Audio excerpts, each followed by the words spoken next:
Please continue to pray, because last breaking news, it was a few days ago, Iran started to send to Russia Iranian ballistic missiles, try to attack Ukraine not just by kamikaze drone Shaheds, but also by ballistic missiles.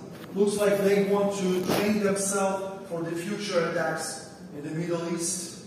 In this case, we need to pray for Israel, for protection, for safety of people of Israel. At the same time, please pray about our country, because we are in the one resistant zones, in the one resistant zone against evil. And may God bless Israel, may God bless Ukraine, and may God bless United States of America. Thank you very much.